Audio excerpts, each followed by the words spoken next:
Whew. Good morning, guys. It's about 9:30 in the morning. So we're going to continue with Mark chapter 1. We're going to go verses 29 through 33. So, like I always say, if you haven't read them, just go ahead and stop the video and read them now. I do have some announcements. August 18th at 5:30, if you want to go to a Suns game, meet me at the box office, and tickets are only $5. So if you want to go to a Hagerstown Suns game, $5. Meet me at the box office at 5:30 on August 18th. August 18th is a Saturday. Okay. And then August 19th, during the worship service, the adults will be having students 6th or 12th grade. The baseball game is also students 6th or 12th grade.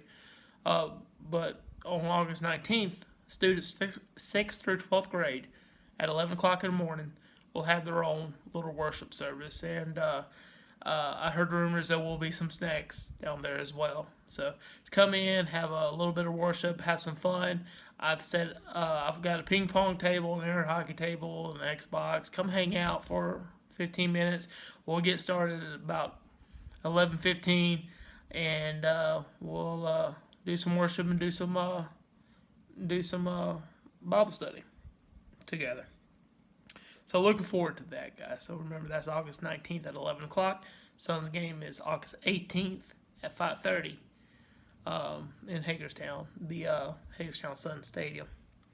So Mark chapter 1, if you read a little headline, it says, Healing at Capernaum. Now this story, just like the other four, Matthew 4 is more of a Cliff Note report about what's going on here with Simon's mother-in-law. It's more, he just kind of threw all the healings and stuff like that and together. Luke 4 is pretty much very similar. Luke 4 pretty much has a very similar account of what you read in verses 29 and 33.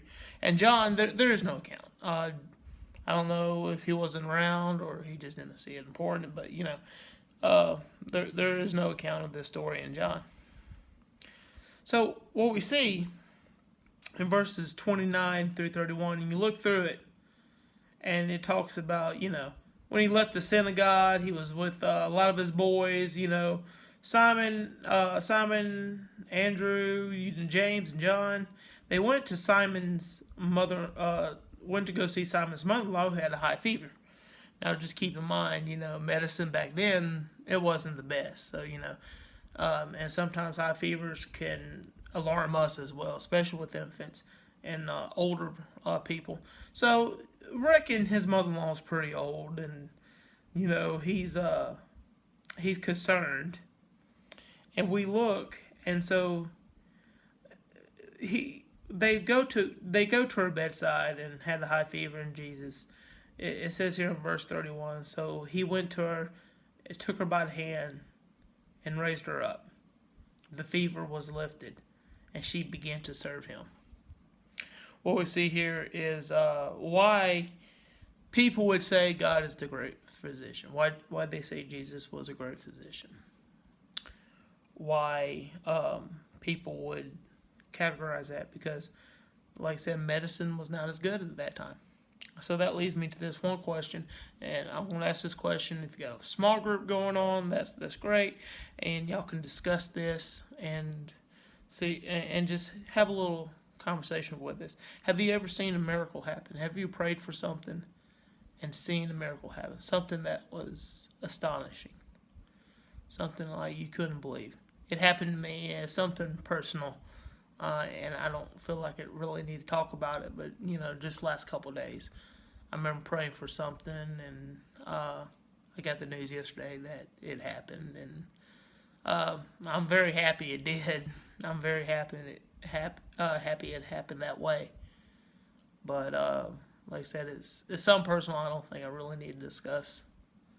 But just believe me, I prayed a lot about it the last couple days before I got the good news yesterday. So, have you ever prayed for a miracle? Have you ever prayed for something is crazy, but God can do it. So just, turn the video off, talk about that question, and come back to me. So we're going, what we see here, verse 31, it talks about the Simon's mother-in-law began to serve them, began to serve the rest of the people, all his homeboys. And you notice Jesus didn't go. Jesus was with a group too. Jesus didn't go by himself to his mama. He was with the verse say, he was at Andrew's house. He was with James and John, and I'm pretty sure Simon was there. And so like everything in this world, even back then before Twitter and Instagram and social media, word spread really quickly. And that's what we saw in verse 32 and 33. It said, when the evening came. So, I reckon it was around lunchtime. I reckon it could have been about, 3 or 4 o'clock. It could have been, in the morning. When the evening came, after the sun has set, so it's nighttime, they began to bring him all those who were sick and those who were demon-possessed. Now, if you remember my last few verses, we talked about Matthew, Mark 21 through 28. We talked about him getting a demon out of somebody. So not only now are they bringing sick people, they're still bringing demon-possessed people. And it said here, the whole town was assembled at the door. And he healed many who were sick with various diseases and drove out many demons. So the town was right there at his doorstep. The town was there. And they wanted what happened to Simon's mother-in-law to happen to their friends. And imagine, think about this. And after I ask this question, stop the video and discuss it if you got a group. Imagine this. Imagine if you saw Jesus face to face, like the God in human flesh, and he was doing this. How amazing and stunning would that you be? Again, stop the video and if you want to, and discuss that question.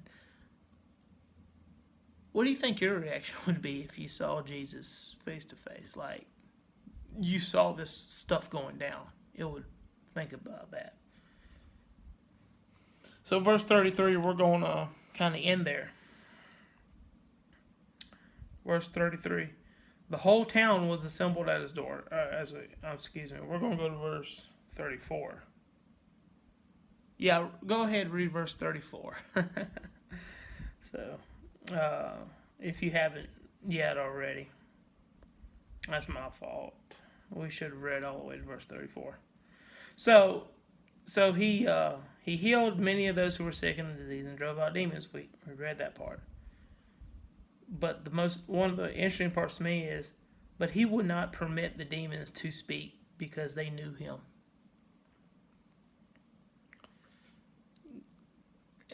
Imagine this guy that you met is claiming to be the Messiah, claiming to be God in human flesh, and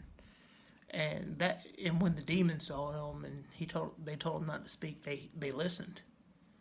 Because even demons knew who Jesus was. Even demons knew that. Because they knew him, capital H.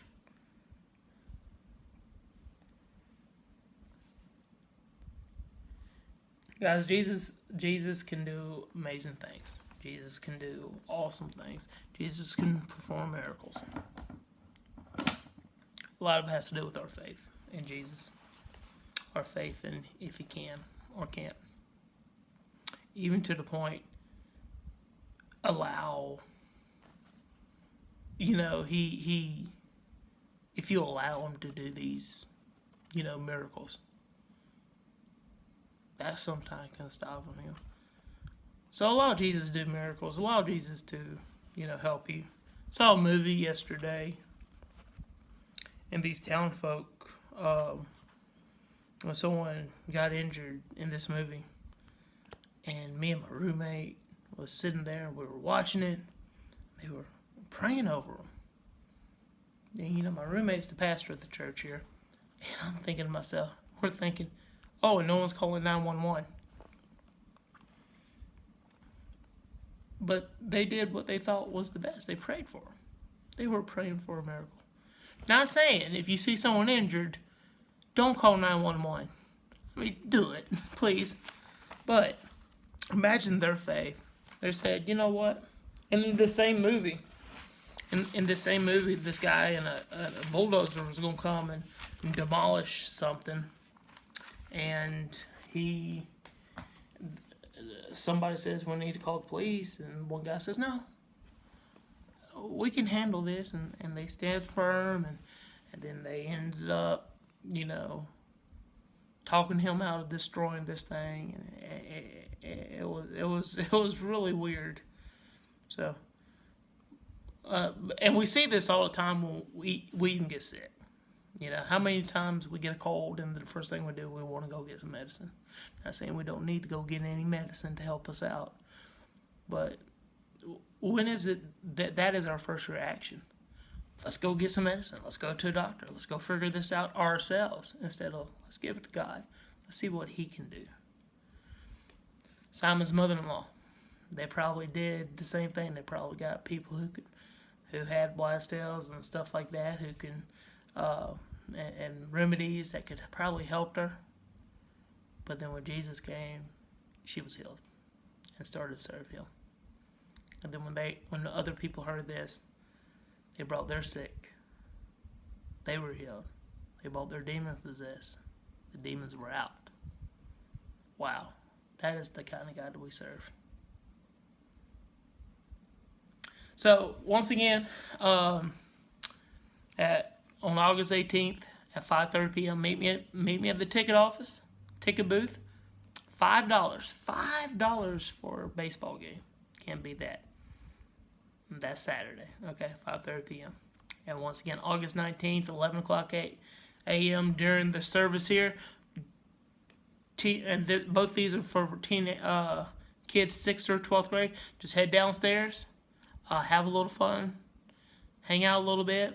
As I said, I'm pretty sure there'll be some snacks out for you that day too. Have some fun, and then in time and manner we'll worship, and we'll do a Bible study together. All right, good. So let me pray, and thank y'all for watching. Heavenly Father, we thank you for this time. We thank you for this opportunity. We thank you for the ability we have to open up your word. Thank you for being the God of miracles, being the God of healing, being the God of listen to us in prayer. Thank you so much for the ability that we have to learn, the ability we have to help others and have others understand why you loved us as much as you do. Teach people how much Jesus did to love and care for us.